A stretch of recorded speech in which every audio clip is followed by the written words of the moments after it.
பெரிய புராண வகுப்புல தொடர்ந்து நாம பார்த்து கொண்டிருப்பது எதுன்னு கேட்டா, சம்பந்தர் எவ்வகையில் எல்லாம் தமிழ் இலக்கிய யாப்பு முறைகளுக்கு உரிய புதுமைகளை வகுத்தருளினார். இதுதான் அந்த பாடலானது பெரிய புராணத்துல 276வது பாட்டு, தொடரன் 2173. சேக்கிழார் என்ன எழுதியிருக்கிறார்? 2 பாடல் அடிப்படையில, அதாவது 2 பாடல்களை கொண்டு ஞான சம்பந்தர் எவைகளையெல்லாம் யாப்பு முறைகளில் சாதித்திருக்கிறார். அதை சொல்லுவதற்கு உண்டான பாடலாக வந்ததுதான் செந்தமிழ் மாலை விகற்பச் செய்யுள்களால் மொழி மாற்று. இதுல இருந்தா அந்த மொழி மாற்றுன்றது முதல் அவருடைய புதுமை. அதாவது முதல்ல சொன்ன சொற்றொடர் செந்தமிழ் மாலைன்னா சிறந்த தமிழினாலே உருவாக்கப்படுவதற்கு உண்டான மாலைகள் மாலைன்னு போட்டுட்டார். விகற்பம்னு சொன்னா ஏற்கனவே விளக்கம் சொல்லியிருக்கேன். ஒன்றிலிருந்து ஒன்று வேறுபடுவதுக்கு பேர் விகற்பம்னு பேர். ஒன்று போல இருக்காமல் ஒன்றிலிருந்து ஒன்று வேறுபடுவது. பதிகம்னா அதுக்கு ஒரு குறிப்பிட்ட கட்டமைப்பு உண்டு. ஆங்கிலத்துல சொல்லணும்னா ஒரு பதிகம்ன்றது ஒரு பிக்சட் ஸ்ட்ரக்சருக்குள்ள இருக்கும். அந்த கட்டமைப்பையே ஞானசம்பந்தர் உடைச்சார். காரைக்கால் அம்மையார் தான் முதல்ல பதிகத்தை உருவாக்கினார். திருவாலங்காட்டு மூத்த திருப்பதிகம் தான் தமிழ்ல கிடைச்ச முதல் பதிகம். அந்த பதிகத்துல தான் வழிபட எடுத்துக்கொண்ட இறைவன் மீது 10 பாடலாக பாடினார். ஆனால் ஞானசம்பந்தர் என்ன பண்ணார்? அந்த 10 பாடலோடு 11வது பாடலையும் சேர்த்தார். அந்த 11 பாடலையும் அந்த கட்டமைப்புல அவைகளை பகுத்தும் காட்டினார். அந்த 11 பாடல்ல நான் என்ன சொல்ல போறேன், எல்லா பதிகத்தையும் நீங்கள் பார்த்தீர்கள் என்றால் அந்த கட்டமைப்பு தெரியும். 11வது பாடல்ல இந்த மேலே சொன்ன 10 பாடல்களை யாரெல்லாம் படிக்கிறார்களோ கேட்கிறார்களோ அவர்களுக்கு இன்னென்ன நன்மை கிடைக்கும், இறை அருள் கிடைக்கும் என்ற நிலையில விளக்கினார். அதற்கு பெயர் திருக்கடை காப்புன்னு பேர். 11வது பாட்டு ஒவ்வொரு பதிகத்திலையும். அதுக்கு மேல 10, 9, 8 இந்த 3லயும் முறையாக ஒரே கோட்பாட்டை சொல்லுவார். 8ஆம் பாட்டுல ராவணனை புகழுதல், 9ஆம் பாட்டுல அடிமுடி தேடினது, 10ஆம் பாட்டுல பிற சமயத்தாரை கண்டித்தல். அப்போ 8, 9, 10, 11 பதிக கட்டமைப்புல இந்த 4 பாட்டு போன உடனே மேல இருக்கக்கூடிய 7 பாடல்ல அந்த தலத்தினுடைய பெருமை, அதனுடைய இயற்கை வளம், அங்கு எழுந்தருளி இருக்கக்கூடிய அம்மை அப்பன் இவர்களினது சிறப்பு, அவர்களினது மேலான அருளின் வெளிப்பாடு, இதை வரையறை பண்ணுவார். இதுதான் அவர் செய்த புதுமைன்னு நினைத்தால் அதை தான் சொன்னார் சேக்கிழார். இல்லப்பா, இது செய்யக்கூடிய பதிக கட்டமைப்புக்கு உண்டான இலக்கணத்துல இவர் அதீதமாக ஒரு பாடலை சேர்த்தார். அது இல்லை இங்க புதுமை. பதிகத்துல ஒவ்வொரு பதிகத்தையும் யாப்பு முறையிலிருந்து விகற்பித்து பாடினார்.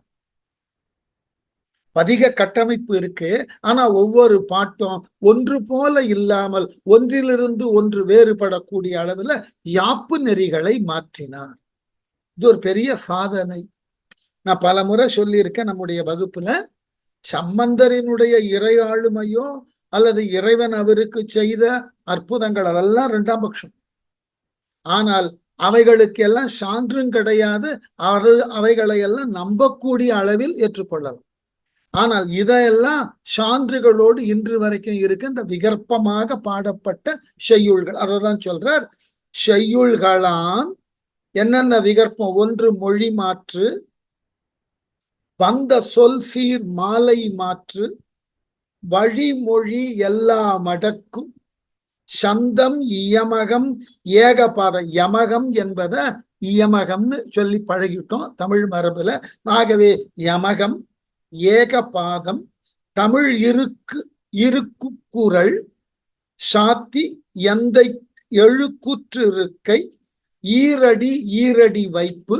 அதுக்கு அடுத்த பாட்டுல 4 அடி மேல் வைப்பு, மேன்மை நடையின் முடுகும், இராகம் சால்பினில் சக்கரம் ஆதி விகற்பங்கள் சாற்றும் பதிக மூல இலக்கியமாக, வார்த்தையை கவனிக்கணும், பதிகங்களில் மூல இலக்கியமாக இது போன்றதாகிய விகற்பமான செய்யுட்கள் இவருக்கு முன் யார் ஒருவரும் எழுதவில்லை.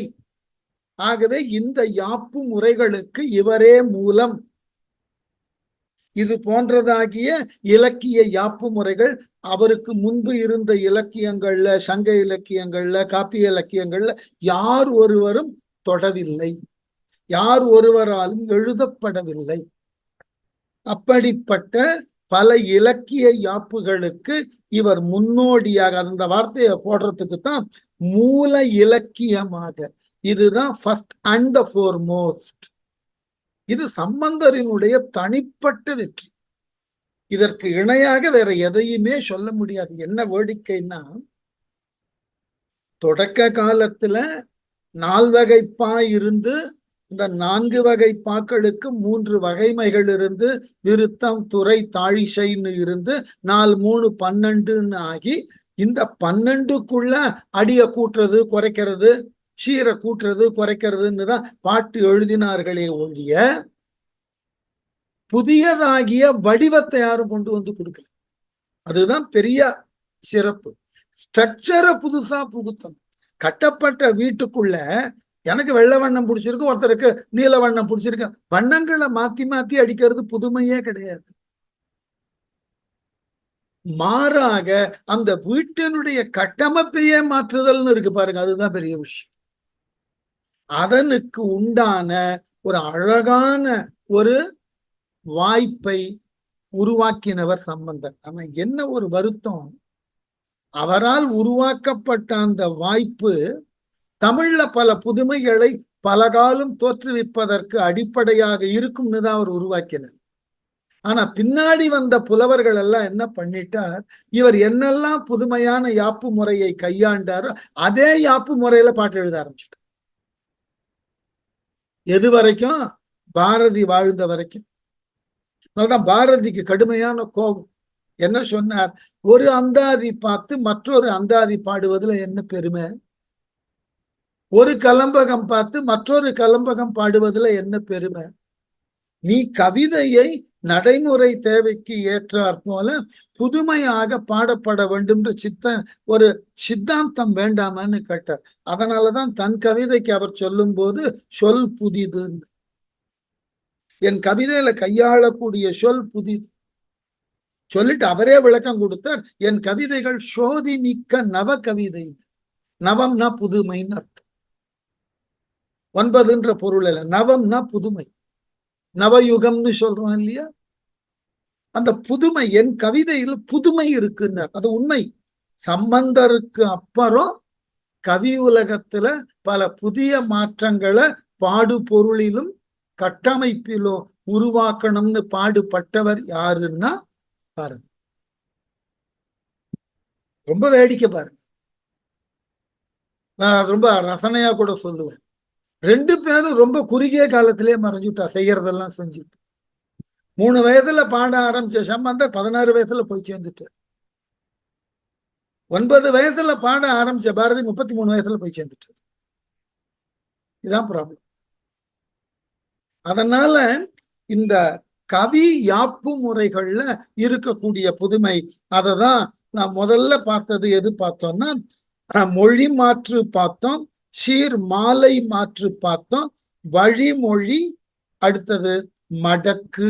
இததான் பார்க்கணும். மடக்குன்னா என்ன, அதற்கு என்ன பாட்டு சொல்லி இருக்கிறார்னா, வழிமொழி திரு இராகம்னா அதுக்கு என்ன இலக்கணம்னு முதல்ல புரிஞ்சுப்போம், அதுக்கப்புறம் பாட்டுக்குள்ள போறோம்.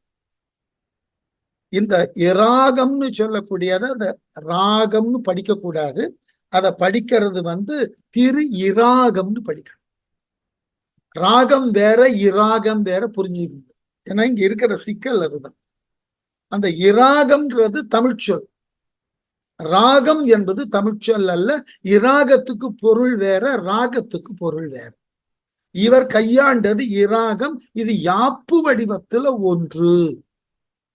அதாவது ஒரு மொழியில பாடலை எழுதுகின்ற பொழுது 2 விதமான இலக்கணம் சொல்லுவோம். ஒன்னு ப்ராசிடின்னு ஒண்ணு சொல்லுவோம், 2வது பொயட்டிக்னு சொல்லுவோம். அதாவது ப்ராசிடின்னா பாடலின் கட்டமைப்பு, பொயட்டிக் அப்படின்னா பாடலின் பாடுபொருள். அப்போ அந்த ப்ராசிடியில கட்டமைப்புல மாறுகின்ற பொழுது மிக சாமர்த்தியம் யாருக்கு உண்டுன்னா, இந்த கட்டமைப்பையும் பாடுபொருளையும் மிக அழகாக யார் ஒருவர் இணைத்து புதுமையை காணுகிறாரோ அவர்கள்தான் நல்ல கவிஞர்களாக மாறுகிறார். எல்லாராலையும் கவிதை எழுத முடியும், ஆனால் நல்ல கம்பனுக்கு ஏன் அவ்வளவு பெருமை கொடுத்தோம்? விருத்தம் என்ற ஒரு பாவகையில ஒரு தொடர்நிலை செய்யுளை சொல்ல முடியும், ஒரு கதையை விளக்க முடியும்னு முயற்சி பண்ண. அதனால்தான் பிற்காலத்துல விருத்தத்திற்கு கம்பன்ற டைட்டிலே கிடைச்சு கொடுத்தவர். அதே போல வெண்பா என்ற யாப்புல ஒரு கதையை சொல்லுவது கட்டம், அது தொடர்கதையாக சொல்லுவது கட்டம்ன்ற மரபை உடைச்ச புகழேந்தி. ஆகவே வெண்பாவில் புகழேந்தின்னு பேரு கிடைச்சது. அவருக்கு முன்னாடி 1000 பேர் வெண்பா எழுதியிருக்கான். கம்பனுக்கு முன்னாடி திருத்தக்க தேவர் சிந்தாமணியையோ எழுதியிருக்கார் விருத்தத்துல. ஆனால் அவரை காட்டிலும் கம்பன் அந்த விருத்தத்தினுடைய அமைப்பு, போக்கு, அதுல எத்தனை சந்தம் யோசிச்சு பாருங்க. கம்பன் விருத்தப்பாவில காமிக்காத சந்தம் வேற எவனாலையும் காமிக்க முடியல. அதனாலதான் கம்பனுக்கு அந்த ஸ்ட்ரக்சர், பாடுபொருள், இந்த 2த்தையும் அழகா பிளெண்ட் பண்ண தெரிஞ்சிருக்கும். அப்படி தெரிந்த கவிஞர்கள்ல வெகு சிலர் தான் மிகப்பெரிய சாதனையை செய்தார்கள். அதில் முதல் கவிஞன் சம்பந்தன். அப்போ இந்த இடத்துல நாம பார்க்கக்கூடியது இராகம்னு சொல்லக்கூடிய ஒரு புது யாப்பு வடிவம். அது என்னன்னா வழிமொழி இராகம்னு பேர். என்னன்னாக்க 3 சட்டம் அதுல இருக்கணும் இராகத்துக்கு. ஒன்று, பாடல் முழுவதும் குறில் எழுத்துகள் மட்டுமே பயின்று வரும். உயிரெழுத்துல 7 குறில் எழுத்து இருக்கு இல்லையா? அ, இ, உ, ஏ, ஓ, இந்த 5 இருக்கு. 7 மன்னிக்கணும், 5 மாத்தி சொல்லிட்டேன். 5 குறில் எழுத்து இருக்கு. எழுத்த கரெக்டா சொல்லிட்டேன், எண்ணிக்கை தான் குழப்பினேன். அ, இ, உ, ஏ, ஓ, இந்த 5 குறில் எழுத்து. இந்த 5 குறில் எழுத்துக்கு உயிர்மை எழுத்துன்னு எடுத்துட்டீங்கன்னா ககரத்துல 5 வரும், சகரத்துல 5 வரும். ஏங்க சிக்கல்னு சொல்றேன். ககரத்துல சகரத்துல 5 எழுத்து வரும், தகர பகரத்துல வரும். தகர ரகரத்தை மொழி முதல் கையாள முடியாது. அப்போ யோசிச்சு பாருங்க, உயிரெழுத்து 5, வல்லின உயிர்மை எழுத்துல 20 தான். அதுக்கப்புறம் மெல்லினத்துல நாமதான் மொழி முதல்ல வரும். ஞாயிறு, மாலை, நெடில சொல்லிட்டு இருந்து குறில்ல சொல்லணும்னாக்க ஞமலி, மதில், நண்டு, இந்த தான் வரும். இந்த 3ல இந்த குறில்ல ஞா 1க்குத்தான் பொருள். கொஞ்சம் ரேரா பார்த்தா அடுத்த சொல்லு நீக்கு வரும், மீதிக்கெல்லாம் வராது. நிமிருன்ற சொல்லு இருக்கு, மற்றதெல்லாம் நெடில போய் சேர்ந்துரு. அப்போ அதுல இன்னும் 3ல 15க்கு கம்மி, 10 தான் வரும், 11 தான் வரும். இடையினத்துல யாவும் வாவும் தான் மொழி முதல்ல வரும், மற்றதெல்லாம் வராது. அப்போ யாவுல குறில் எழுத்துல ஆரம்பிக்கிறது 5 தான் இருக்கும். எப்படி? யா, இ, எகர இகரத்துல சொல்லு ஆரம்பிக்காது, குறில்ல. இதெல்லாம் தான் பிரச்சனை. அப்ப எழுத்துக்கள் மிக குறைவு. இந்த குறைவான எழுத்துக்களை கொண்டு ஒரு பாட்டுல ஒரு பதிகம் பாடி இருக்கு. ஒரு பாட்டு பாடுறது ஈஸி. இப்ப திருக்குறள் எடுத்து பாத்தீங்கன்னா முதல் திருக்குறளே எல்லாம் குறில் எழுத்து, அகர முதல எழுத்தெல்லாம். அதுல ஆதின்றதுல ஆ ஒண்ணுதான் நெடில் எழுத்து, எல்லு, ஆம்ன்றது அசையா எடுத்து. அப்போ இந்த அடிப்படையில குறில் எழுத்துக்கள் அதிகமாக கையாளுதல் என்பது ரொம்ப கஷ்டம். ஏன் கஷ்டம்னு இது ஒரு கஷ்டம். ரெண்டாவது கஷ்டம் என்னன்னா, குறில் எழுத்துகள் தனித்து நின்றால் பொருள் தராது. தமிழ்ல நெடில் எழுத்து தான் தனித்து நின்னா பொருள் தரும். ஆனாக்க பசுமாடு, ஈனாக்க பறக்கக்கூடியது, ஊன்னா மாமிசம் சொல்லிட்டு போயிடலாம்.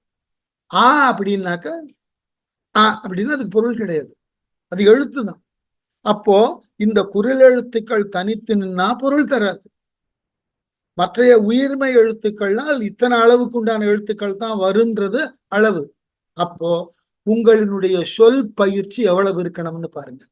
இத்துணை எழுத்துக்களை கொண்டு பொருள் தரக்கூடிய அளவுல சொற்களை மனசுக்குள்ள உருவாக்கிக்கணும். அப்புறம் பாடு பொருளோடு அந்த சொற்கள் பொருந்தி வரணும். எனக்கு சொல்லு மட்டும்தான் தெரியும், நான் சொல்ல அடிக்கின்றே போறேன்னா பொருள் இல்லாம சொல்ல அடிக்கிட்டு போறதுல என்ன பிரயோஜனம்? அதனால முதல் சட்டமே என்னன்னாக்க குற்றெழுத்து பயிலணும். அடுத்த சட்டம் இருக்கு பாருங்க, முடுகிய ஓசை உடையதா இருக்கணும். முடுகுன்னா எப்படின்னா அது ஒரு சந்தம், கிடுகிடுன்னு ஓடுறதுக்கு பேர் முடுகுன்னு பேர். இசையில உருட்டுன்ற ஒரு சொல்ல கையாளுவா, இசைத்துறையில இருக்கிறவர்களுக்காக சொல்லிடுற உருட்டு ஸ்வரங்களை கிடுகிடுன்னு உருட்டி பாடு. அது தமிழ்ல மொழியில அதுக்கு பேர் முடுகுன்னு பேரு. வண்ணத்திலேயே முடுகு வண்ணம். முடுகுன்னா இப்ப உதாரணம், சங்க இலக்கியத்துல கலித்தொகையில முடுகு நிறைய போடுவாரு. புரி விரி ததை துதை பூத்ததைந்தாடிய. நம்முடைய பிற்காலத்துல திருப்புகழ் எடுத்தீங்கன்னா பல பாடல்கள் முடுகு வண்ணம், கிடுகிடுன்னு பாட்டு ஓடும். இப்ப ரெண்டு பிரச்சனை. ஒண்ணு குறில் எழுத்து, அந்த குறில் எழுத்துக்களினால் அமைக்கப்படக்கூடிய சொற்கள் பொருளுடையதா இருக்கணும். அந்த பொருளுடைய சொற்கள் பாடலோடு பொருந்தி வரணும். அவ்வாறு வரக்கூடிய சொற்கள் முடுகு வண்ணத்துல இருக்கணும். இது ரெண்டாவது சட்டம். அதை விட மூணாவது தான் ஆரம்பிச்சார் பாருங்க. இவைகள் அனைத்தும் பாட்டுப்படி வழிமொழியா இருக்கும். வழிமொழின்னா எதுகை என்பது பொருந்தி வரும். எதுகைன்னா யாப்புல ஒரு செய்யுள்ள முதல் எழுத்து முதல் அடியில முதல் சொல், இரண்டாவது அடியில முதல் சொல், மூணாவது அடியில முதல் சொல், நாலாவது அடியில முதல் சொல். இந்த முதல் சொற்கள்ல முதல் எழுத்துக்கள் எல்லாம் ஒன்று போல வந்தா அதுக்கு பேர் மோனைன்னு பேர். ரெண்டாவது எழுத்து ஒன்று போல, இந்த ஒன்று போல வருதுன்னா இப்ப உதாரணம் ரகரத்துல ஆரம்பிக்கிறீங்கன்னா அது ரகர ரிகர ருகரமா இருக்கக்கூடாது, ரகரமாவே நிற்கும். அதுதான் ஒண்ணு சாமர்த்தியம். இப்படி பாடுறதுக்கு பேரு வழி மொழின்னு பேரு, அல்லது வழி எதுகைன்னு பேரு. மூணு சட்டமாச்சா என்ன? குற்றெழுத்து பயிலுதல், முடுகு வண்ணம் பெறுதல், மூன்றாவது அடி முதல் சீரில் இரண்டாம் எழுத்தாகிய எதுகை, சீர்தோறும் வார்த்தையை கவனிக்கணும். வரியில இருக்கிற முதல் சொல்லுல மட்டும் இல்ல, ஒரு வரியில 4 சொல்லுன்னா 4 சொல்லுலையும் ரெண்டாவது எழுத்து ஒரே எழுத்தா இருக்கும். ரெண்டாவது வரியில 4 சொல்லு, அதே ரெண்டாவது எழுத்து அந்த முதல் வரியில இருக்கிற எழுத்தே இருக்கணும். இதுக்கு பேரு என்னன்னா இராகம்னு பேரு. அந்த பாட்டை நான் இப்போ படிக்கிறேன். இராகத்துல இருக்கிற பாட்டை, இது சீர்காழியிலேயே இருந்து பாடினதுனால இந்த புதுமைகள் எல்லாம் சீர்காழியிலேயே பண்ணிவிட்டார். இந்த பாட்டு பாருங்க. பாட்டை படிக்கும் போதே தெரியணும், இல்லைன்னா பிரிச்சு சொல்றேன். இது வேடிக்கை என்னன்னா, இந்த பாட்டு 4 சீர் கூட கிடையாது, 5 சீர். இன்னும் எவ்வளவு திறமை வேணும்னு பாருங்க. 4 சீருக்கே மூச்சு தள்ளிடும். 5 சீரை முடுகல போட்டு ஒவ்வொரு சீரிலும் ரெண்டாவது எழுத்து பாருங்க. சுரர் உலகு, சுரர் உலகு ஒரு சொல். நரர்கள் பயில் ரெண்டாவது சொல். தரணி தலம் மூணாவது சொல். முரண் அழிய நாலாவது சொல். அரணம் அதில் 5வது சொல். இந்த 5 இது ஒரு அடி. இந்த 5 சொல்லுலையும் ரெண்டாவது எழுத்த பாருங்க. ஒவ்வொரு சொல்லுல உள்ளாவது ரெண்டாவது எழுத்து ரகரமா இருக்கு. இன எழுத்து கூட கிடையாது, வெறும் ரகரமே இருக்கு. எப்படி சுரருல, அது வேகமா படிச்சீங்கன்னா முடுகு கிடைக்கும். சுரர் உலகு நரர்கள் பயில் தரணி முதல் முரண் அழிய அரணம் அதில் முடுகி கொண்டே போகிறது. அடுத்த வரியை பாருங்க. புறமெவிய விரவு வகை சரவிசைக்குள் கரமுடைய பரமனிடமாம். ரெண்டாவது எழுத்த அந்த ரெண்டாவது எழுத்தை பார்த்து கொண்டே வரீங்க, நல்லா ரகரமா இருக்கு. ரகரத்தின் இனம் கூட எழுதல அவர், அதான் வெடிக்க. ரூன்னு கூட எழுதலாம், அதை கூட எழுதல. அடுத்தது வரமருள வரன்முறையின் நிறை நிறை கொள்ளிங்கதான் முதல்ல மாத்திர ரகரத்தை ஐகாரத்தை சேர்க்கிறது. அடுத்தது வரு சுருதி சிற உரையினால் சுருதி வரு சுருதி வருல ரகர உகரம் வந்துட்டு, ஆனா ரகரம் தான் அது. அடுத்தது பாருங்க, பிரமன் உயர் அரண் எழில்கொள் சரணவினை பரவ வளர் பிரமபுரமே. யோசிச்சு பாருங்க. நான் கேட்கறது என்னன்னா, மொழி தெரிஞ்சது மட்டும் அங்க பெருமை இல்லை. இந்த மொழியில இந்த வயசுல இதெல்லாம் எழுதும் போது அவருக்கு 7 வயசு கூட கிடையாது. அப்போ மொழியில எவ்வளவு சொல்லவருக்கு பரிச்சயமா இருக்கணும். இதை கொண்டுதான் நாம நம்ப வேண்டியிருக்கு இறையருள் என்பது உண்மை. இறையருள் என்பது உண்மை, இறைவன் இருக்கிறான் என்பது உண்மை. அந்த இறைவனால் அருள பெற்ற அடியவர்கள் இது போன்றதாகிய கவிதைகளை புனைவார்கள் என்பது உண்மை, வேற வழி கிடையாது. வேற நீங்க இப்ப உதாரணம், மேலை நாடுகள்ல எல்லாம் ஒரு நல்ல எழுத்தாளனை எப்படி மதிப்பீடு செய்கிறார்கள்னா, அவரினுடைய எழுத்துக்கள்ல அவர் கையாளக்கூடிய சொற்களின் தகுதியை கொண்டு, சொற்களின் அளவை கொண்டு மதிப்பீடு செய்கிறார்கள். ஒரு சிறந்த எழுத்தாளர்னா அவருக்கு 1200 சொற்கள் பயிற்சிக்கு உரியன. வேடிக்கை தெரியுமா? உங்கள் வாழ்நாள்ல நீங்க பேச தொடங்கியதிலிருந்து மரண தருவாய்க்கு போற வரைக்கும் உங்கள் வாழ்க்கையை முழுவதுமாக உங்க தாய்மொழியில ஒரு 700 சொற்களை மட்டும் தெரிந்திருந்தால் வாழ்ந்து முடிச்சுடும். அவ்வளவுதான், வேற ஒண்ணுமே வேண்டாம். 700 சொற்கள் இருந்தால், தெரிந்திருந்தால் போதுமானது. நீங்கள் 80 வயது வாழுகிறீர்கள்னா உங்கள் வாழ்நாளை முழுவதுமாக அந்த சொற்களின் துணை கொண்டு எல்லாவற்றையும் சாதித்து விட்டு முடிச்சுள்ளும்.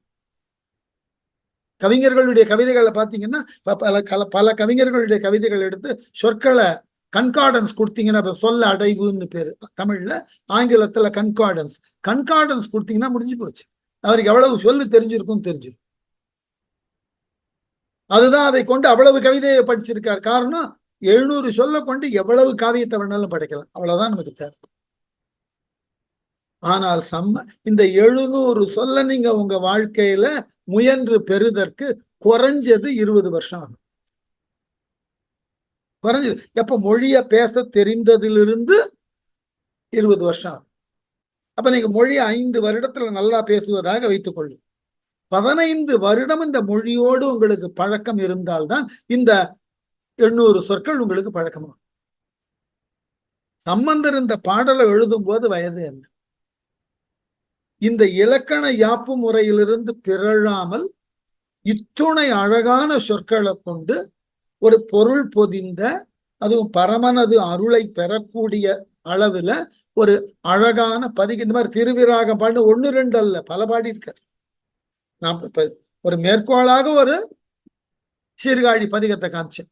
இந்த பதிகத்துல இதுவே இந்த மாதிரியான அமைப்புல 11 பாட்டு, 1 அல்ல 2 அல்ல. இந்த மாதிரி திருவிராகம் பல பதிகங்கள்ல பாடியிருக்கு. அதனால வழிமொழி திரு இராகம். அடுத்தது ஏகபாதம். ஏகபாதம் எனக்கு என்ன ஒரு நல்ல சந்தேகம் வருதுன்னா, இத போன வகுப்புல சொன்னதா ஞாபகம் இருந்தாலும் நான் திரும்பி சொல்லிடுறதுன்னு முடிவுக்கு வந்துட்டேன். ஏனென்றால் இது புரியாத ஒரு விளக்கமாக போயிடக்கூடாதுன்னு. ஏகபாதம்ன்றது இது இன்னும் ரொம்ப ஆச்சரியமான விஷயம். தமிழ்ல ஒரு சொல் பயிற்சிய என்ன சொல்லுவோம்னா மடக்குன்னு சொல்லுவோம். ஒரு சொல்ல எப்படி நீங்கள் மடக்கி சொல்லுகிறீர்கள். இப்ப உதாரணம், ஒரு சொற்றொடரை நான் சொன்னா அதை வெவ்வேறு நிலைகள்ல பிரித்தால் பொருள் மாறி போகும். உதாரணம், அறிவை அம்பாகத்தான். இந்த சொற்றொடர் சிவனை குறிக்கக்கூடிய சொல். இந்த சொல்ல நான் பிரிக்கக்கூடிய முறையிலிருந்து வேறுபட்டால் 2 விதமான பொருள் வந்துடும். அறிவை அப்படின்னா பார்வதி, அழகிய இளம்பெண். அம்பாகத்தான், தன்னுடைய இடப்பக்கம் கொண்டவன். அம்னா அழகிய, பாகத்தான் இடப்பக்கம் கொண்டவன், அதுவும் சிவபெருமான். அடுத்தது அரி வை அம்பு ஆகத்தான், முப்புறத்தை எரித்த பொழுது அந்த முப்புறத்தை எரிப்பதற்கு நாராயணனை அம்பாக வைத்தவன். அரி வை அம்பு ஆகத்தான், அம்பாக நாராயணனை மேருமலை என்ற வில்லிலே வைத்து எய்தற்கு முன் வந்தான். இதுக்கு பேரு மடக்குன்னு பேர். ஒரு சொற்றொடரை அதன் போக்குல பிரித்து வேறு வேறு விதமான பொருளை சொல்லுதல். இதுல இவர் என்ன பண்ணியிருக்க, ஒரே சொற்றொடரை 4 வரியிலையும் போடுவார். அந்த 4 வரிகளையும் வெவ்வேறு நிலைகள்ல பிரிக்கின்ற பொழுது பொருள் மாறிடும். இதுக்கு பேரு ஏகபாதம்னு பேர். ஒற்றை சொற்றொடர். ஏகம்னா ஒன்று, பாதம்னாக்க சொற்றொடர். ஒற்றை சொற்றொடரே 4 வரிகளிலும் வரும். ஆனால் ஒவ்வொரு சொற்றொடரையும் பிரிக்கக்கூடிய முறையில் வேறுபடுத்தினால் பொருள் மாறி போகும். இதுக்கு பேரு ஏகபாதம்னு பேரு. அந்த பாட்டு பாருங்க. பிரம்மபுரத்து ஊரை பெம்மான் எம்மான், அதே வரிதான் திருப்பவும். பிரம்மபுரத்து ஊரை பெம்மான் எம்மான், பிரம்மபுரத்து ஊரை பெம்மான் எம்மான், பிரம்மபுரத்து ஊரை பெம்மான் எம்மான். இந்த பாட்டை பார்த்தீர்கள் என்றால் இவை முழுக்க முழுக்க ஒரு வரியாக நின்று ஒரே பொருள்ல கையாளுவது போல இருக்கு. ஆனா உண்மை அது அல்ல. இந்த ஒவ்வொரு வரியும் வெவ்வேறு விதமாக பகுத்தீர்கள் என்றால், பிரித்தீர்கள் என்றால், ஆங்கிலத்துல சொல்லணும்னா சின்டாக்சேஷன். சின்டாக் பண்ணீங்கன்னா வெவ்வேறு பொருளை தரும். இந்த அடிப்படையில இந்த பாட்டுக்கு எப்படி விளக்கம் கொடுத்திருக்குன்னு பார்க்கலாம். எப்படி பிரிக்கிறாருன்னு பாருங்க. பிரம்மபுரத்து, பிரம்மம் புறத்து, புறத்துறை பெம்மான் எம்மான். முதல் வரி எப்படி? பிரம்மம் புறத்துறை பெம்மான் எம்மான், முதல் அடி. இரண்டாவது அடி பிரம்மபுரத்து உரை பெம்மான் எம் ஆன். இரண்டாவது அடி எப்படி? பிரம்மபுரத்து உரை பெம் மான் எம் ஆன். மூணாவது பிரம்மம் புறத்து உரை பெம்மான் எம்மான். நாலாவது அடி பிரம்மபுரத்துரை பெம்மான் எம்மான். முதல் அடியில் எப்படி பிரிக்கிறார்? பிரம்மம் ஞானமே உருவாக இருக்கும் பராசக்தி, புறத்து உரை பரிபூர்ணமான ஞானத்தை வியந்து நிற்கும் பெருமைக்கு உரிய மகன் என்ற பொருளை உணர்த்தும் பெருமகன் என்று சொல்லப்படுறது முதல் வரியில. அப்போ ஒவ்வொரு வரியிலையும் இந்த பொருளானது மாறிக்கொண்டே போகிறது. இரண்டாவது அடியில பிரம்மபுரம் மேலே உள்ள மேல் உலகம் பிரம்மபுரம் உரை, அங்கு இருக்கக்கூடிய நீராகிய கங்கையை தலையிலே தாங்கியவன். மூன்றாவது அடியில பிரம்மம் என்றால் பிரம்ம தத்துவம், புறம்னா சரீரம், உரை என்றால் நினைத்து பார்த்தல், பெம் என்றால் விருப்பம், ஆசையை அடக்கி இந்த பிரம்மத்தை முழுவதுமாக புரிந்து கொண்டு அதன்படி ஞான வடிவிலே நிற்பவன் சிவன். அப்படிப்பட்டவன் எங்கு குடியிருக்கிறான்னா பிரம்மபுரம் என்கின்ற ஊரின் கண் குடியிருக்கிறான். அப்போ இந்த மாதிரி எழுதுதலுக்கு பெயர் என்னன்னாக்க வழிமொழி இராகத்துக்கு அப்புறம் ஏகபாதம்ன்ற ஒரு கட்டமைப்பு. ஏகபாதத்துக்கு அப்புறம் திருமுக்கால். இந்த திருமுக்கால் என்பது ரொம்ப ஒரு வேடிக்கையான இலக்கண அமைப்பு. எப்படின்றத பார்க்க. இந்த திருமுக்கால் என்பதற்கு என்ன இலக்கணம்னா, ஒரு பாடல்ல 2வது அடி மடங்கி 3வது அடியாகவும் வரப்பாடுவது.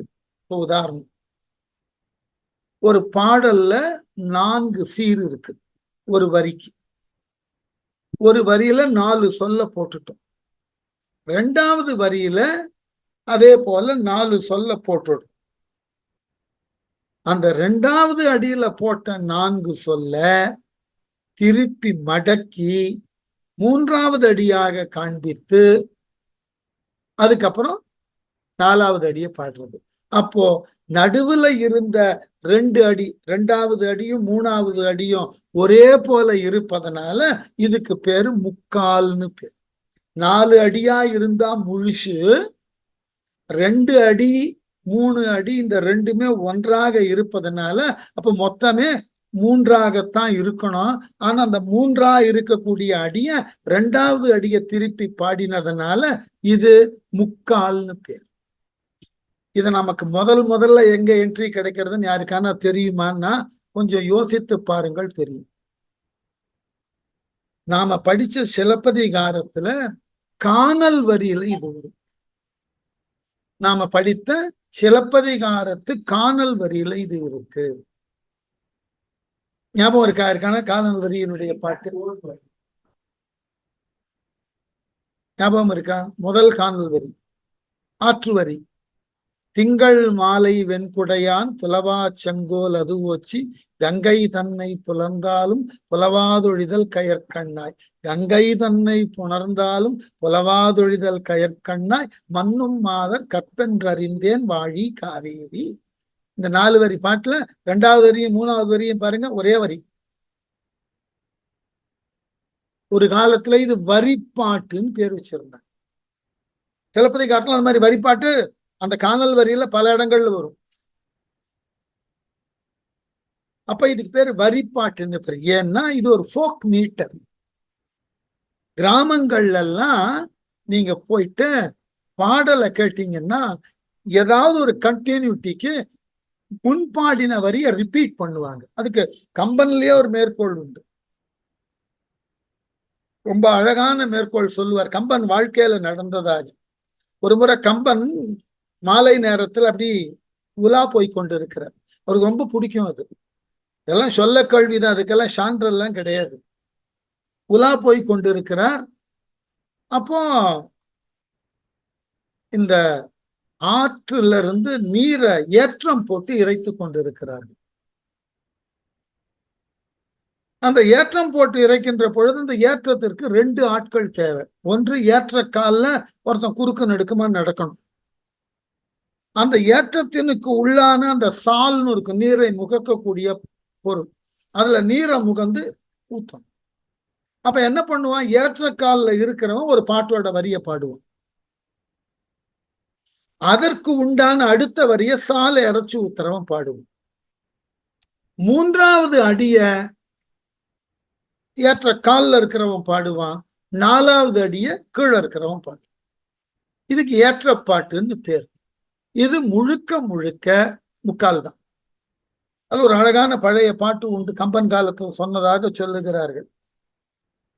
அதாவது கம்பன் உலா போகும்போது அந்த ஏற்றம் இறைப்பவன் பாடினானா, பாடிட்டு அந்த வரியை நிறுத்திட்டான். என்னன்னு அதுக்கு அடுத்த வார்த்தை என்னன்னு கம்பனுக்கு புரியல. எதை போட்டா அந்த பாட்டு முழுமையோட, அவ்வளவு பெரிய கவி சக்கரவர்த்திக்கு. ரொம்ப அழகான பாட்டு, கேள்விப்பட்டிருக்கலாம் எங்கேயாவது. அந்த மூங்கில் இலை மேலே தூங்கு பனி நீரே, தூங்கு பனி நீரை வாங்கும் கதிரோனை பாட்டை முடிச்சுட்டு போயிட்டோம். கம்பனுக்கு அப்புறம் இந்த வாங்கும் பனி நீருக்கு அப்புறம் என்ன பாட்டு வரும் தெரியல. அவர் இரவெல்லாம் குழப்பி பார்த்தார், முடியல. மறுநாள் அவர் அதே ஏற்ற காலுக்கு போனார். விட்ட இடம் எங்கன்னு கேட்ட போது முதல் 2 வரியில 2வது வரியை திருப்பி பாடுறான். ஏற்ற காலில் இருக்கிறவன் தூங்கு பனி நீரை வாங்கும் கதிரோனே அப்படின்னு பாடின உடனே அதற்கு உண்டான விளக்கமாக ஏற்றக்கால் பாட்டு பாடினானா, இதை உண்டானதாகி அந்த சோழ வள நாடு சோர் உடைத்து இதன் பேரே அப்படின்னு முடிச்சாங்க. அப்போ அந்த காலத்துல கிராமத்துல ஒரு பாட்டை பாடும்போது நினைவுபடுத்துவதற்கு முன்வரிய ஞாபகப்படுத்திக்கிட்டு அடுத்த வரிக்கு போவாங்க. இதுக்கு பேரு முக்கால்னு பேர். இது எங்க நிறைய பார்க்கலாம்னா கிராமங்கள்ல ஒப்பாரி பாடல்ல பார்க்கலாம், தாலாட்டு பாடல்ல பார்க்கலாம். அந்த ஒரே வரி ரெஃப்ரைனா வரும். ஆங்கிலத்துல சொல்லணும்னா மீட்டும் மீட்டும் ஓரடியே வரும். இது ஆங்கிலத்துல ரெஃப்ரைன்னு வரும். நிறைய பேர் எழுதியிருக்காங்க ஆங்கிலத்துல, இந்த நடுவுல ஒரு வரியே திரும்பி திரும்பி வருவது போல. அப்ப இந்த மரபு ஒரு ஃபோக் ட்ரெடிஷனா இருந்தத ஒரு செவ்வியல் இலக்கிய முறைக்கு மாற்றின பெருமை யாரை சாரும்னா சம்பந்தரை சாரும். அதனாலதான் அவருக்கு அந்த பெருமையையும் சொல்லணும். நாம ஏன் இது போன்ற செயலை செய்தார்னாக்க அந்த செயலுக்கு உண்டான சான்றையும் கொடுத்தோணும். வர 3ஆம் திருமுறையில இருக்கக்கூடிய 94வது பதிகம், விண்ணவர் தொழுதெழு வெங்குரு மேவிய சுண்ண வெண்பொடி அணி நீரே. பாட்டு 2 வரி முடியறது பாருங்க. விண்ணவர் தொழுதெழு வெங்குரு மேவிய முதலடி, சுண்ண வெண்பொடி அணி வீரே 2வது அடி முடிஞ்சது. 3வது அடி பாருங்க, சுண்ண வெண்பொடி அணி வீரும் அது ஒழுகல் என்ன வல்லார் இடர் இலரே. 2வது அடியில சொல்லப்பட்ட சுண்ண வெண்பொடி அணிவீரே இருக்க அந்த சொற்றொடர் 3வது அடியில் அப்படியே சேர்றது. அதனால 4 அடி பாட்டுல 3 அடிதான் ஒரிஜினல், அதுல 2வது அடி 3வது அடியாக ரிப்பீட் ஆகிருக்கு. ஆகவே இதுக்கு பேரு முக்கால். அடுத்த பாட்டு பாருங்க, அதே பதிகத்துல, விரை மல்கு பொழில் அணி வெங்குரு மேவிய அரை மல்கு புலி அதழீரே. எல்லாத்துக்கும் பொருள் இருக்கு. விரை மல்குனாக்க நறுமணம் மிக்க இருக்கக்கூடிய மலர்களை தன்னகம் கொண்டுள்ள பொழில் சோலைகள் நிரம்ப பெற்ற, அணி வெங்குரு மேவிய இவைகளை அணியாக கொண்டு இருக்கக்கூடிய அந்த தலமாகிய சிவன் இருக்கக்கூடிய தலத்துல எப்படியா அரை மல்கு புலி அதழீரே. அதழ்னா தோல்னு அர்த்தம். இடுப்புல புலியினுடைய தோலை ஆடையாக அணிந்தவரே அரை மல்கு புலி அதழீரே. அதே வார்த்தை திருப்பாருது பாருங்க, அரை மல்கு புலி அதழீரும் அடியினை. அப்படி புலியினது தோலை இடையிலே கட்டியவனினது ஒப்பற்ற இணையான திருவடிகளை யாரெல்லாம் வணங்குகிறார்களோ, உரை மல்கு புகழ வரு உயர்வே. அந்த திருவடியை யாரெல்லாம் புகழுகிறார்களோ அவர்களுக்கு இந்த உலகிலே என்றென்றும் உயர்வு வரும். இவ்வாறு எழுதுறதுக்கு பேரு பாடலினது 2வது அடி, அதில் உள்ள சொற்றொடர் அப்படியே 3வது அடியில கையாண்டு எழுத பெற்றால் இதுக்கு பேரு திருமுக்கால்னு பேர். இதுக்கு உண்டான இலக்கணம் என்ன அப்படின்னாக்க, இலக்கணம் இன்னும் நுணுக்கமா போனா சிக்கல் வரும். நான் சொற்றொடர்னு நிறுத்திட்டேன். இன்னும் யாப்புல போய் சொல்லி இதுக்கு யாப்பு வாய்ப்பாட சொல்லணும். இது என்ன வாய்ப்பாட்டுல முடிஞ்சிருக்கு, தேமாவா புளிமாவா கருவிளமா கூவிளமா இல்ல தேமாங்காய் புளிமாங்காய் எந்த சீர்ல முடிஞ்சிருக்கு அதனுடைய யாப்ப சொல்லி அதை தொடர்ந்து கையாளுகிறார்னு காமிக்கணும். அது ரொம்ப நுணுக்கமா போகும், வேண்டாம். அதனால ஒரு 2ஆம் அடியில கையாளப்பட்ட சொற்றொடர் அப்படியே 3ஆம் அடியிலும் கையாளப்படுவதினால் இதற்கு முக்கால்னு பேரு. சரியா? அடுத்து எழுக்கூற்றிருக்கை. இந்த எழுக்கூற்றிருக்கை என்பது மிக மிக கடினமானதோர் யாப்பு. எழுக்கூற்றிருக்கைன்னா வேற ஒண்ணும் இல்லை, 1லிருந்து 7 வரைக்கும் வரிசையா சொல்லணும். எப்படி சொல்லணும்ன்றத சொல்ல, இத ஏறு முகத்திலும் சொல்லணும், இறங்கு முகத்திலும் சொல்லணும். எப்படி சொல்லணும்னா, முதல்ல 1 2ன்னு சொல்லணும், 2வது அடியில 1 2 3ன்னு சொல்லணும், 3வது அடியில 1 2 3 4 5 சொல்லணும், 4வது அடியில 1 2 3 4 5 6 7 சொல்லணும். முடிஞ்சதா? இது ஏறு வரிசை. இதையே அடுத்த பாடல்ல இறங்கு வரிசையில சொல்லணும். 7 6ன்னு ஆரம்பிச்சு இதெல்லாம் பொருளோடு இறைவனோடு அல்லது யாரை பாடுகிறீர்களோ அவரோடு தொடர்புடைய செய்தியா இருக்கும். உதாரணம் இயல்பா நம்ம சொல்லுவோம், பிற்காலத்துல ஒரு திரைப்படத்துல ஒரு காட்சி வரும். எத்தனை பேர் அந்த திரைப்படம் பார்த்திருக்கிறீர்களோ தெரியாது. அந்த படத்தினுடைய பெயர் எனக்கு படத்தோட பெயர் எனக்கு தெரியாது. அதுல ஒரு குறிப்பிட்ட கதாநாயகன் இரட்டை வேடங்கள்ல நடிச்சிருப்பார். ஒருவர் பஸ் கண்டக்டராகவும் மற்றொருவர் உடல் ஊனமுற்றவர். அஜித் குமார் நடிச்ச படம் பேர்லாம் அப்புறம் பார்த்துக்கலாம். அதுல என்ன ஒரு காட்சி வரும்னாக்க, ஒரு கண்டக்டரா போற பஸ்ல அந்த காமெடியன் ஒருத்தர் ஏறிவார் வண்டியில. அந்த வண்டியில இருக்கக்கூடிய பெண்கள்லாம் வரிசையா நம்பரை சொல்லி அவனை கேலி பண்ணுவார்கள். 1 2 போட்டா 3 விரல், 1 2 3ன்னு போட்டான்னா 4 அடி வச்சா 5 விரலும் பதிஞ்சிடும். 6 கிட்ட பேசுற இவர் அடிச்சாருன்னா 7 ஊருக்கும் கேட்கும். 8 விட்டா நீ 9 ஊர்ல போய் வரிசையா சொல்லிக்கிட்டு போற. இது 7 வரைக்கும் சொல்லி பாட்டுல, இது பேச்சு. 7 வரைக்கும் பாட்டை சொல்லும் போது இது ஏறுமுகத்திலும் படம் வில்லன் ரைட்டு, ஏறுமுகத்திலும் சொல்லணும், இறங்கு முகத்திலும் சொல்லணும்.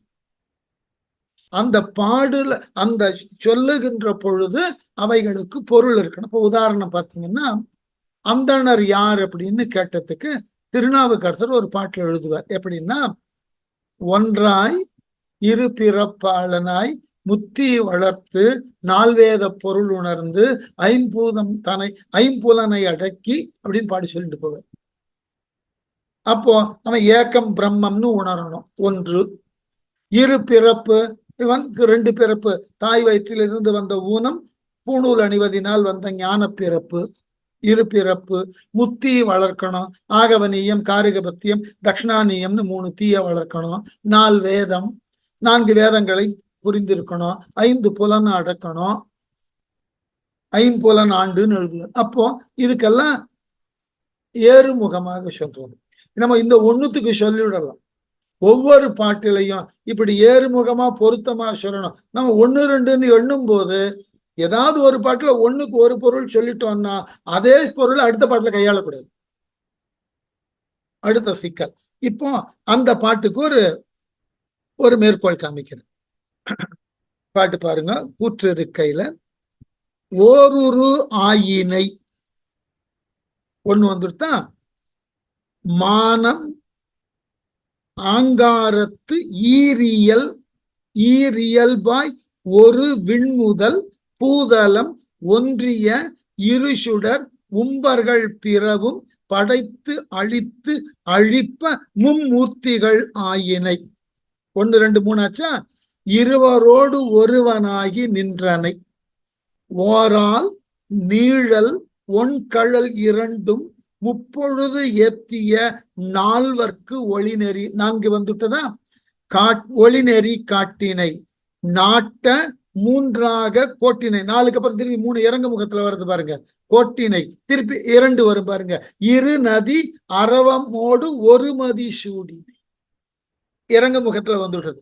அப்ப 4 வரைக்கும் திருப்பி 5ல இருந்து திருப்பி ஏறுவர். ஒரு தாள் திருப்பி 1க்குள்ள வந்துடுது. ஒரு தாள் ஈரயில் மூவிலை சூழல் அடிக்கிட்டார். ஒரு தாள் ஈரயில், ரொம்ப அழகான விஷயம். ஒரு தாள் ஈரயின் மூவிலை சூலம் நாற்கால் மான்மரி 5 அலை அரவம், 5 தலை உடைய பாம்பு ஏந்தினை காய்ந்த 4 வாய் மும்மதத்து திருப்பி இறங்க முகத்துல இரு கோட்டு ஒரு கரி ஈடழித்து உரித்தன. யானைய கிழிச்சி போத்தி கொண்டாய். ஒரு தனு 2 கால், ஒரு கால்ல ஒற்றை வில்லாகிய மேருமலைய 2 கால் வளைய வாங்கி 2 முனையும் வளைய வாங்கி முப்புறத்தோடு 3 திரிபுரத்தை நானில மஞ்ச 4 வகையான நிலம் அஞ்ச 4 5 வந்துட்டுனா கொன்று தலத்து உற அவுணரை அறுத்தனை 5 4 5 4 அந்த கரணம் முக்குணம் இருவழி ஒருங்கிய வானோர் ஏத்த நின்றனை ஒருங்கிய மனத்தோடு இரு பிறப்பு ஓர்ந்து முப்பொழுது குறை முடித்து 4 ஓதி 5 வேள்வி அமைத்து ஆரங்கம் முதல் எழுத்து ஓதி வரன்முறை பயின்ற எழுவான் தன்னை வளர்க்கும் பிரம்மபுரம் பேணினை 60 முரளும் வேணுபுரம் விரும்பினை. அப்போ 1 லிருந்து 7 ஏறுமுகம், அதையே மீண்டும் மீண்டும் இறங்கு முகம் மாறி மாறி பாடும். இதுக்கு பேரு எழுக்கூற்றிருக்கைன்னு பேரு. இதற்கு நிறைய புலமை. சொன்னதையே திருப்பியும் சொல்லக்கூடாது. திருப்பி திருப்பி சொன்னா அது கவிதை ஆகாது. ஒவ்வொரு முறையும் எண்ணை சொல்லுகின்ற பொழுது பொருத்தமுட அந்த 2 வெவ்வேறு விதமான 2ஆ இருக்கணும், 3 வெவ்வேறு விதமான 3ஆ இருக்கணும், ஏறு முகத்துல ஒரு போல இருக்கணும், இறங்கு முகத்துல ஒரு போல இருக்கணும். இது எழுதுதல் என்பது மிக மிக கடினம். வைணவத்திலே சில ஆழ்வார்கள் எழுதியிருக்கிறது. ஆகவே இந்த கூற்றிருக்க எழுதுதல் என்பது கடினம். ஆகவேதான் முக்காலுக்கு அப்புறம் எழுக்கூற்றிருக்கை, அப்புறம் ஈரடி. இந்த ஈரடினாக்க ஒண்ணும் இல்லை, 2 அடியால் ஆன பாட்டு. ஈரடினாக்க 2 அடிகளால். அது பெரும்பாலும் இந்த கலிவெண் பாட்டா அமையும். ஒரு வரியில 4 சீரு, 2 அடியா பாட்டு முடிஞ்சிடும். அதுக்கு பேர் ஈரடின்னு பேரு. அது அது ரொம்ப நிறைய பாட்டு நிறைய பேர் எழுதியிருக்கா, அது ஒன்றும் குழப்பம் இல்லை. ஈரடிக்கு அப்புறம் ஈரடி மேல் வைப்பு. 2 அடியா பாட்டை எழுதிட்டு அதுக்கு மேல ஒரு 2 அடி பாட்டை சேர்த்து எழுதுது. எப்படின்னாக்க உதாரணம் பாருங்க, ஒரு அடியில அந்த 2 அடியிலையும் பாட்டோட பொருள் முடிஞ்சிடும். அதற்கு மேல மற்றொரு சிறப்பு பொருளை தருவதற்கு மற்றொரு 2 அடியை சேர்த்து எழுதுது. இதுக்கு பேரு ஈரடி மேல் வைப்புன்னு பேரு. எப்படின்னா, ஈரடியால் இயன்ற செய்யுளாய் அதன் மேலும் ஈரடிகள் வைத்து பாடின் அது ஈரடி மேல் வைப்பாம். பின் 2 அடியாக வரும் வைப்பு பதிகம் முழுமையும் ஒன்றேயாக அமைவதும் உண்டு, வெவ்வேறாக அமைவதும் உண்டு. அப்போ அந்த ஈரடி மேல் வைப்புக்கு 3வது அவருடைய திருமுறையில பதிகம் 5ல வரக்கூடிய பாட்டு. அந்த பாட்டை இப்ப நான் எடுத்து காமிக்கிறேன், சொல்லி காமிக்கிறேன் எப்படின்னு. இந்த 3வது திருமுறையில காந்தார பஞ்சமத்துல பாடின இந்த பதிகம் சீர்காழியினுடைய மற்றொரு பெயரான பூந்தராய்ன்ற பெயர்ல அதை பாடியிருக்கார். பாட்டினுடைய போக்க பாருங்க. தக்கன் வேள்வி தகர்த்தவன் பூந்தராய் மிக்க செம்மை விமலன் வியன்கழல் சென்று சிந்தையில் வைக்க மெய்கதி நன்றதாகிய நம்பன் தானே. இப்ப வேடிக்கை என்னன்னா, இதுல என்ன சிக்கல், 4 வரி பாட்டு தானே இருக்கு, இதுல எங்க உங்களுக்கு குழப்பம் வர்றது? 2 அடி புதுசா எப்படி வந்ததுன்னு ஒரு கேள்வி வரும். இதுல முதல் 2 வரிய கவனியுங்கள். தக்கன் வேள்வி தகர்த்தவன் பொருள் புரிஞ்சுறது, தக்ஷன் யாகத்தை அழிச்சான். பூந்தராய் என்ற பெயருக்குரிய சீர்காழியில மிக்க செம்மை விமலன் வியன்கழல், மிகுந்த செம்மாந்த நிலையில் இருக்கக்கூடியவனும் எல்லோராலும் வியந்து பாராட்டக்கூடியவனினது செம்மையான அந்த கழல் அணிந்த அவனுடைய கால. பாட்டுக்கு அடுத்த வரி போலாம். புள்ளினம் புகழ் போற்றிய பூந்தராய் வெள்ளம் தாங்கும் விகரன். அடுத்த வரியில இருக்கிற அடுத்த பாட்டுல 2 வரி எடுத்து தொடர்ந்து பொருள் சொல்லிக்கொண்டே போகலாம். ஆனா இங்க 2 வரியில முடிச்சதுக்கு பதிலாக இவர் என்ன பண்றார், அடிஷ்னலா ஒவ்வொரு பாட்டிலையும் 2 வரியை போட்டார். எப்படி? சென்று சிந்தையில் வைக்க மெய்கதி நன்றதாகிய நம்பன் தானே. இப்படிப்பட்டவனை சிந்தையில் வைத்தால் அவன் நமக்கு நல்ல கதியை தருபவனாக இருக்கிறான். இந்த முதல் 2 வரியை மட்டும் நான் ஏனைய பாடல்கள்ல இருக்கிற 2 வரியோட பார்த்தீங்கன்னா வேற பொருள்னு போயிட்டே இருக்கும். கடைசியா ஒவ்வொரு பாடல்லையும் பாடக்கூடிய 2 வரி பாட்டை தொழுதற்கு உண்டான பாட்டு வரியா மாத்திர. அடுத்த பாட்டை பாருங்க. புள்ளினம் புகழ் போற்றிய பூந்தராய் வெள்ளம் தாங்கும் விகிருதன் அடித்தொழ ஞாலத்து இல் உயர்வார் அருள்கு நன்னெறி மூலமாய முதல்வன் தானே. இந்த 2வது அடி இருக்கு இல்லையா, சில பாடல் பதிகங்கள்ல ஒன்று போலவே வரும், சில பாடல்கள்ல வெவ்வேறாகவும் வந்து சேரும். இந்த அடிப்படையில ஆரம்பிக்கிறது. இதுல மற்றொரு விளக்கம் என்னன்னா, இன்னும் தெளிவா புரிந்து கொள்ளணும்னா, முதல் 2 அடியை பாருங்க சமச்சீரார். பாட்டினுடைய முதல் 2 அடி பாருங்க, தக்கன் வேள்வி தகர்த்தவன் பூந்தராய் 4 சீராயிட்டது. அடுத்த வரிய பாருங்க, மிக்க செம்மை விமலன் வியன்கழல் 4 சீர் முடிஞ்சு போச்சு. 3வது அடியை பாருங்க, 2வது அடியா சேர்த்து வைத்ததுல சென்று சிந்தையில் வைக்க மெய்க்கதி. 4வது பாருங்க, நன்றதாகிய நம்பன் தானே 4 சீர், ஆனா யாப்பு முறைகள்ல இவையெல்லாம் ஈரசை சீரா இருக்கு.